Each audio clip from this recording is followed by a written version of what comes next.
నమస్కారం. Star hospital సుఖీభవకు స్వాగతం. ఈ రోజు సుఖీభవలో వాంతులు విరేచనాలకు హోమియో చికిత్స, వేసవిలో వస్త్రధారణ ఎలా ఉండాలి, బీజాల్లో క్యాన్సర్ నయమవుతుందా, వేసవి ఆహారం, ఇంకా సమస్య సలహా హెల్త్ టిప్.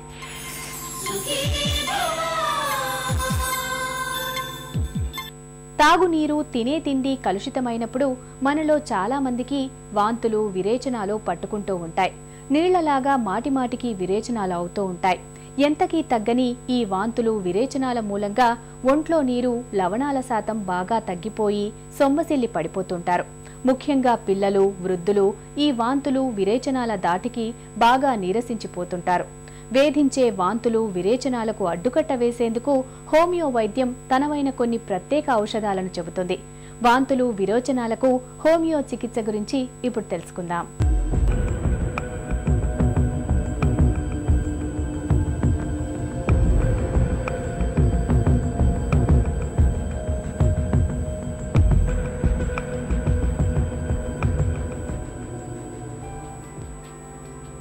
మల విసర్జన ఎక్కువసార్లు అవుతున్నా, మలం పల్చబడి నీళ్లలాగా వస్తున్నా విరేచనాలు అవుతున్నాయని అంటాం. కొన్నిసార్లు విరేచనాలతో పాటు వాంతులు కూడా అవుతూ ఉంటాయి. పేగుల్లో ఆహారం సరిగా జీర్ణం కానప్పుడు, పేగుల్లోకి లవణాలు, నీరు ఎక్కువ మొత్తంలో చేరినప్పుడు సాధారణంగా మనకు వాంతులు విరేచనాలు పట్టుకుంటూ ఉంటాయి. కలుషిత నీరు, ఆహారం మూలంగా పేగుల్లోకి ద్రవ పదార్థాలు ఎక్కువగా చేరినప్పుడయ్యే విరేచనాలను పెద్ద విరేచనాలని, పేగుల్లో పూత వ్యాధుల మూలంగా అయ్యే విరేచనాలను చిన్న విరేచనాలని మనం రెండు రకాలుగా చెప్పుకోవచ్చు. వాంతులు విరేచనాల గురించిన మరిన్ని వివరాలను ప్రముఖ హోమియో వైద్యులు డాక్టర్ పావులూరి కృష్ణ చౌదరి మాటల్లో ఇప్పుడు విందాం. ఇప్పుడు కలరా వ్యాధి తీసుకోండి. కలరా వ్యాధిలో విరోచనాలు పెద్ద పెద్ద విరోచనాలు అవుతుంటాయి, చాలా నీరసపడిపోతుంటారు. అట్లాగే ఏదన్నా ఆహారం సరిపడలేదనుకోండి, తీసుకున్న ఆహారం ఏ చేపల కూర తిన్నాడనుకోండి, ఆ చేపల కూరలో ఉన్నటువంటి చేపల మూలంగా సరిపడక లేదా అవి కుళ్ళిపోయి ఉన్నట్లయితే, అట్లాగే కుళ్ళిపోయిన పదార్థాలు తింటే వచ్చేటువంటి విరోచనాలు కొన్ని ఉంటాయి. ఇవన్నీ పెద్ద పెద్ద విరోచనాలు అవుతుంటాయి. ఇది బాహ్య కారణాలు. ఇది కాకుండా ఆంతరంగిక కారణాల వల్ల కూడా విరోచనాలు కావచ్చు. ఆంతరంగిక కారణాలు అంటే పెద్ద పేగుల్లో అల్సర్స్ వచ్చినాయి అనుకోండి, ఆ అల్సర్స్ ముఖ్యంగా వచ్చేటువంటి విరోచనాలు రక్త విరోచనాలు, బంక విరోచనాలు అవుతుంటాయి. ఇది ఆంతరంగిక కారణం. బాహ్య కారణాల వల్ల వచ్చినటువంటి వ్యాధుల్ని అక్యూట్ డిసీజెస్ అంటారు. ఆంతరంగిక కారణాల వల్ల వచ్చినటువంటి విరోచనాలని క్రానిక్ డిసీజెస్ అంటారు. అందువల్ల హోమియో వైద్యంలో విరోచనాలకి మనం ఔషధాన్ని ఆలోచించినప్పుడు బాహ్య కారణాలు, ఆంతరంగిక కారణాలు, తర్వాత ఆ విరోచనాల యొక్క లక్షణాలు అన్నీ పరిశీలించి ఔషధాన్ని ఎంపిక చేసి వాడుకోవాల్సి ఉంటుంది. కలుషిత నీరు, అపరిశుభ్రమైన ఆహారం మూలంగా అయ్యే విరేచనాలను తరుణ వ్యాధులని, పేగుపూత వ్యాధుల మూలంగా అయ్యే విరేచనాలను దీర్ఘకాలిక వ్యాధులని హోమియో వైద్యం చెబుతుంది. విరేచనాలతో బాధపడుతున్నప్పుడు రోగి రోగ లక్షణాలను రెండింటికి ప్రాధాన్యత ఇవ్వాలని చెబుతారు నిపుణులు. మాటిమాటికి విరేచనాలు అవుతుండటం, మలం నీళ్ల మాదిరిగా రావటం, నిస్త్రాణ, నిస్సత్తువ, మూత్ర విసర్జన తగ్గిపోవటం, రాత్రిళ్ళు ఎక్కువసార్లు మల విసర్జన కోసం లేవాల్సి రావటం, ఇలాంటి లక్షణాలన్నింటినీ పరిగణలోకి తీసుకోవాలి.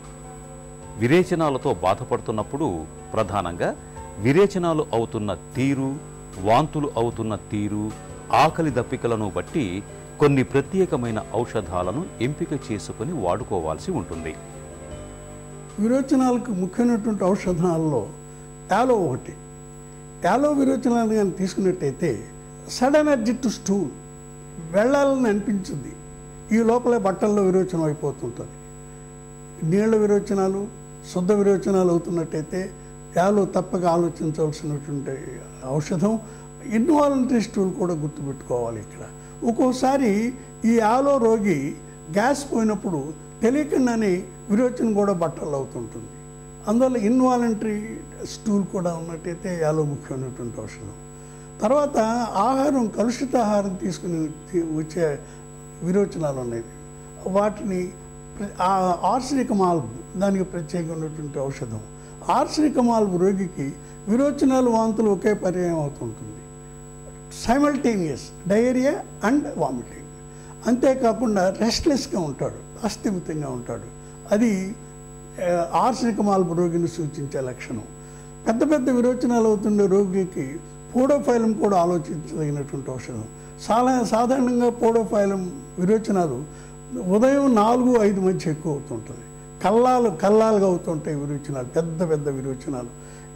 ఇది కానీ దృష్టిలో పెట్టుకుని మనం పోడోఫైలం ఇచ్చినట్టయితే టైం 4-5 మధ్య పెద్ద పెద్ద విరోచనాలు, చాలా దుర్వాసనతో కూడిన విరోచనాలు.